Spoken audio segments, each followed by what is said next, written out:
O oferecimento monstro, nosso energético oficial do estudante. Bem-vindos a mais um vídeo aqui no nosso canal. E agora com foco especial, foco total no concurso da Polícia Civil do Paraná. A gente sabe a importância da prova de tecnologia da informação. São 25 questões dentro do conteúdo de tecnologia e ainda tem a parte de ciências forenses, que ainda entra mais parte de tecnologia. Então, contemplando aí, quase 30 questões somente da nossa matéria, tá? E aqui no nosso canal, eu vou colocando para vocês, né, questões e vídeos, né? Questão e vídeo. E para você que ainda não está no nosso grupo, não tem custo nenhum. Na descrição do vídeo já tem um link para o grupo, você entra no link, você recebe as questões e logo após a resolução em vídeo. Então, na semana a gente coloca vários vídeos, várias questões. E para você que ainda não adquiriu o nosso curso completo, não perde tempo. O curso está assim, maravilhoso, extremamente focado,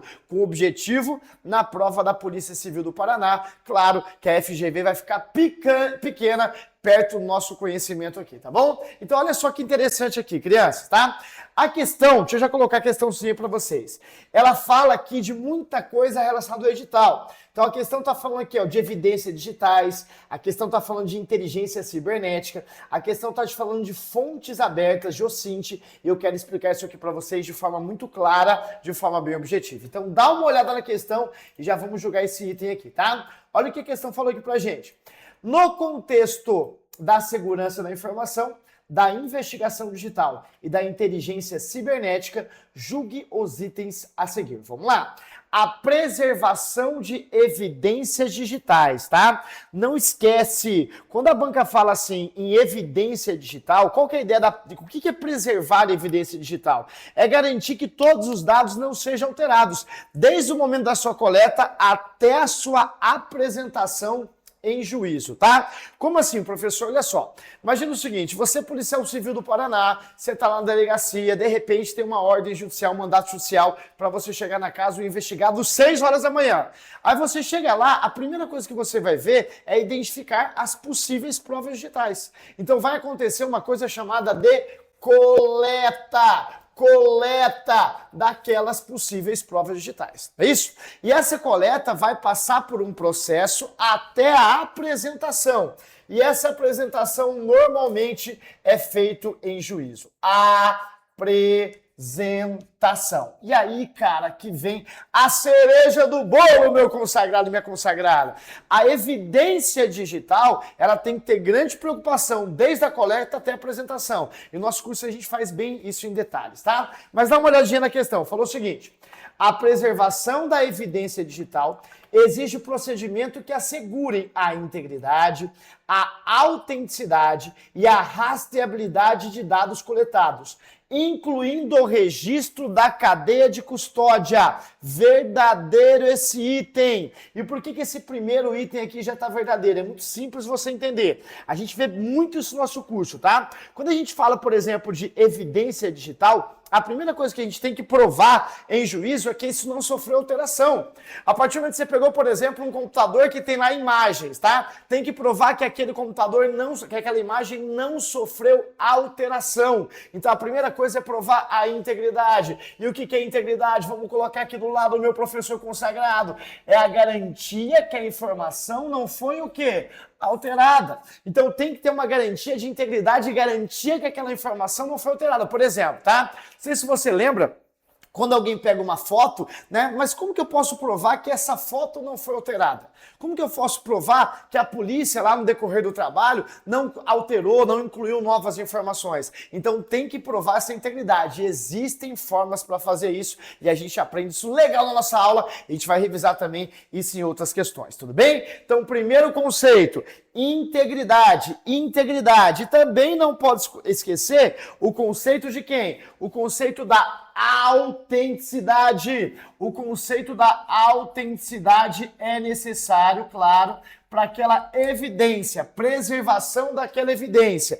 E a autenticidade está diretamente ligado a comprovar que aquela evidência é verdadeira, que aquela evidência corresponde a todo o material que foi coletado, tá? Por exemplo, a partir do momento que o material é coletado até a apresentação, tem que dar um jeito de comprovar que realmente aquele material, aquela imagem, aquele arquivo que está sendo apresentado em juízo foi aquele coletado. Professor, mas existe tecnologia para isso? Existe. A gente aprende, por exemplo, sobre o código hash, que a gente vai aprendendo que vai cair na sua prova com certeza absoluta. Tudo bem? Legal. E um outro tópico que a banca citou também, claro, é a rastreabilidade. Olha que interessante isso aqui, tá? Quando a banca fala assim, ó, rastreabilidade, o que você entende para a sua prova, tá? Que possibilita identificar todas as pessoas que tiveram contato com a evidência, tá?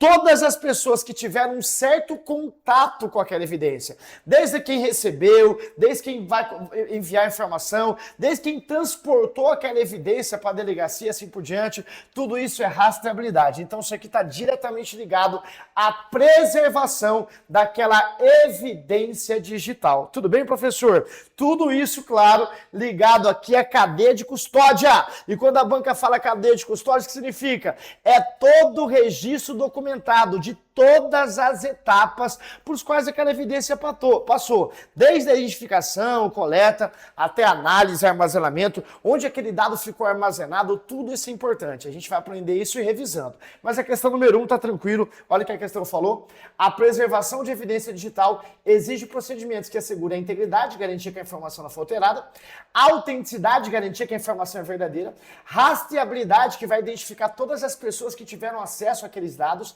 e, claro, incluindo todo o registro da cadeia de custódia, que consiste em um registro documentado de todas as etapas pelas quais a evidência passou, desde a identificação, armazenamento, transporte e assim por diante. Então, questão número 1, verdadeiro, tranquilo demais de você entender, e a gente vai revisando bastante isso na nossa aula, tá bom? Olha a questão número 2, meu professor consagrado.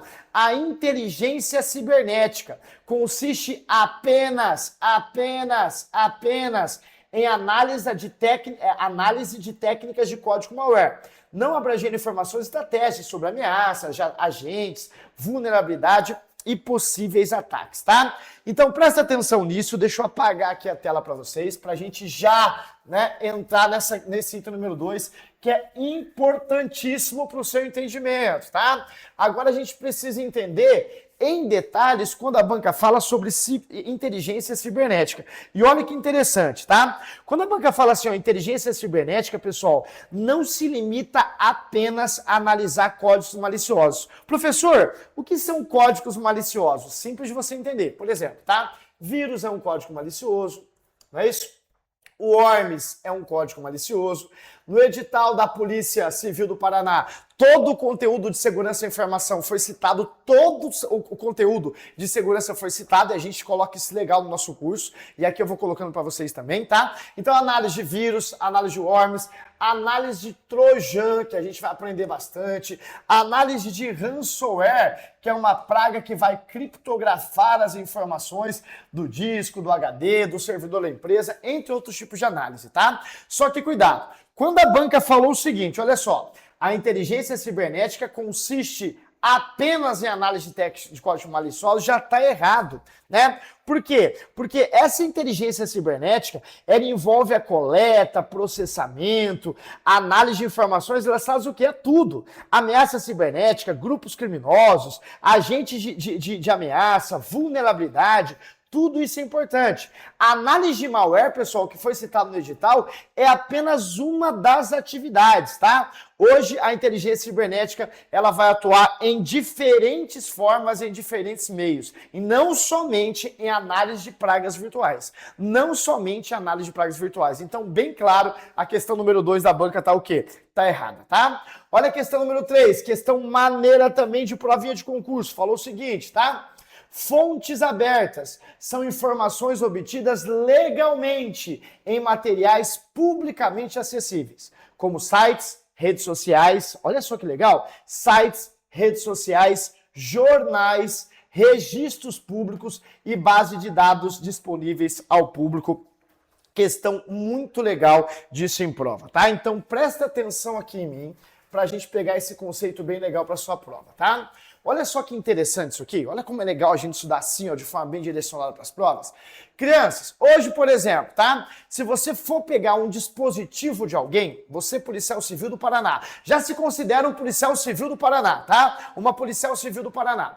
Quando você chegar, por exemplo, pegar uma autorização judicial, uma ordem judicial, um mandato judicial, você pode chegar na casa lá do investigado e pegar o computador, né, pegar o celular, mas tudo isso com autorização judicial, tá?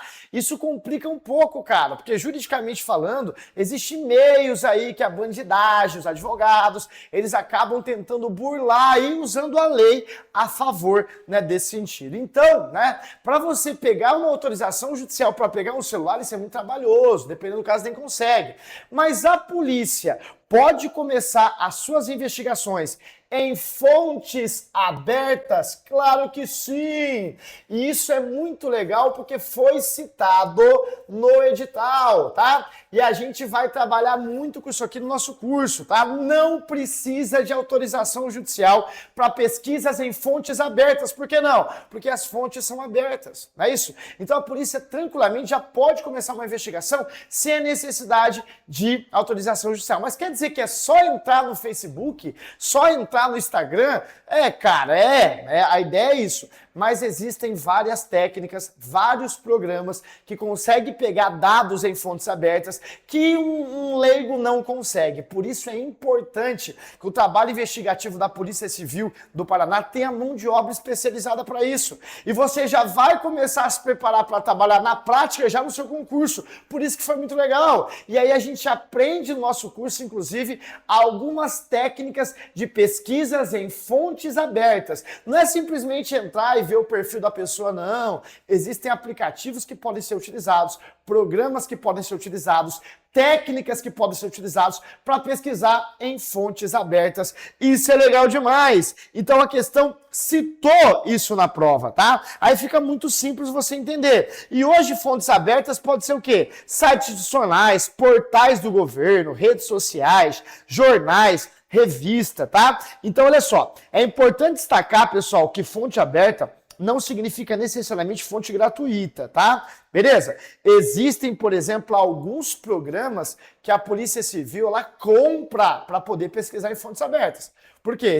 Não quer dizer, vou pesquisar em fontes abertas. Quer dizer necessariamente que é sem custo? Claro que não quer dizer necessariamente sem custo. Mas essas fontes abertas são técnicas realmente que não é necessariamente com custo ou sem custo. Existem programas que são ótimos programas que aí normalmente a Polícia Civil tem que pagar para procurar. Mas essa procura, essa pesquisa, né, é legal. Por que é legal? Porque está pesquisando em fontes abertas. Inclusive, isso é chamado de técnica OSINT, tá? O que é uma técnica OSINT? São técnicas de inteligência em pesquisa em fontes abertas. Pesquisar em fontes abertas é massa demais, tá? Então sempre eu dou um treinamento também de pesquisa em fontes abertas, porque você não precisa de autorização judicial, tá? Mas claro que existem programas que precisam de treinamento, a Polícia Civil precisa ser treinada justamente para pesquisar em fontes abertas. Quem tem um ótimo trabalho nesse sentido é a própria BIM, que é o Serviço de Inteligência no Brasil. Tudo bem? Massa demais, meu professor! Então dá uma olhada no item 3 de novo. Fontes abertas são informações obtidas legalmente em materiais publicamente acessíveis, como sites, redes sociais, jornais, registros públicos e bases de dados disponíveis ao público. Verdadeiro item 3. Olha o item 4. OSINT, o que é OSINT? Inteligência e investigação em fontes abertas.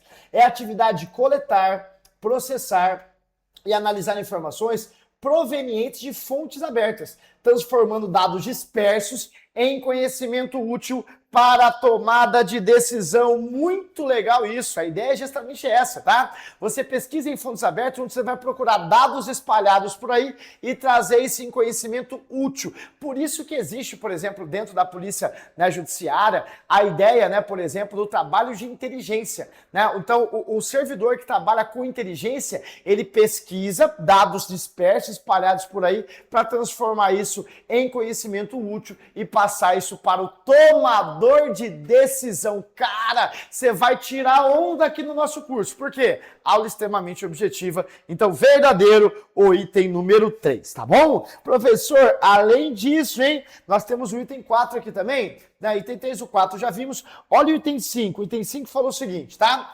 Na coleta de evidências digitais, o investigador pode alterar livremente arquivos originais, desde que produza um relatório descrevendo as modificações realizadas. Essa você pode gritar em voz alta na hora da prova, tá? Horroroso esse item, tá? Quando o item estiver errado, pode gritar em voz alta. Horroroso, horroroso. Sabe por quê? Porque o investigador, ele não pode alterar arquivos originais. A gente aprende que a partir do momento que acontece a identificação das provas digitais, vai acontecer a coleta, mas vai ter que ter a preservação. Uma coisa que a gente aprende que quando vai começar a investigar, por exemplo, com autorização judicial, pegou o celular lá do vagabundo, beleza, tá? Eu posso mexer no original? Claro que não. Você vai ter que fazer uma cópia forense, por isso que no edital foi citado ciência forense. Você tem que trabalhar com base na cópia, nunca no original. Por exemplo, chegou na casa lá do vagabundo, investigado, 6 horas da manhã, pegou lá um HD no servidor. Quer dizer que eu vou investigar com base naquele dispositivo? Claro que não, cara. Você tem que fazer uma cópia forense, que é uma famosa cópia bit a bit. Tem programas que a gente vê nas nossas aulas que vai ser citado na sua prova, com certeza absoluta. E a ideia da análise, a ideia, por exemplo, de toda análise não pode ser feita jamais no original. Tem que fazer nas cópias, porque quando chegar lá na apresentação final, né, o advogado da outra parte pode falar, e aí, né? O perito, o policial, né, você mexeu, a análise foi feita onde? Ah, a gente pegou mesmo no computador lá do investigado. Já era, vai abaixo todo o serviço que a polícia já fez. Não pode ser feito, por isso que a gente vai trabalhar no nosso curso explicando exatamente cada etapa da investigação, né, digital, porque existem etapas, como, por exemplo, a identificação da evidência, a coleta da evidência, a análise da evidência, a preservação da evidência que vem antes e, por último, a apresentação em juízo. Então, a gente vai estudar código hash, funcionamento de uma forma geral. Então, tá muito errado o item número 4, por quê? Porque a coleta de evidência digital, o investigador ele não pode alterar livremente arquivos originais, ele só vai trabalhar com base nas cópias, tudo bem? Então o item 1 está verdadeiro, o item 2 está falso, o item 3 está verdadeiro e o item 4 está verdadeiro. Então 1, 3 e 4. Qual a resposta ficou? 1, 3 e 4 verdadeiro. Letra E é a nossa resposta. Fechou? Beleza? Vou colocar um pouquinho para baixo para vocês, ó. Letra E é a nossa resposta. Então fechou, crianças? Então a Polícia Civil do Paraná, né? O nosso desafio tá feito, tá? A nossa banca, quem que é a nossa banca? FGV. Aqui a gente tem um curso completo. Então aí na descrição do vídeo já tem, né, o link para você entrar no grupo do WhatsApp, não tem custo. Você clica no link. Lá no grupo você recebe questões toda semana, material de apoio e, claro, vídeos como esse, que é exclusivo pro nosso grupo, tá? As questões. E aí você tem acesso a esse material sem custo. E na descrição do vídeo também tem o nosso curso completo de tecnologia para a Polícia Civil do Paraná. O mais massa é que não tem enrolação nenhuma. Teoria básica, questões, tá? E vários materiais já estão disponíveis para vocês. E a gente vai colocando mais questões, mais material e com certeza você vai gabaritar, tá? E já sabe, né?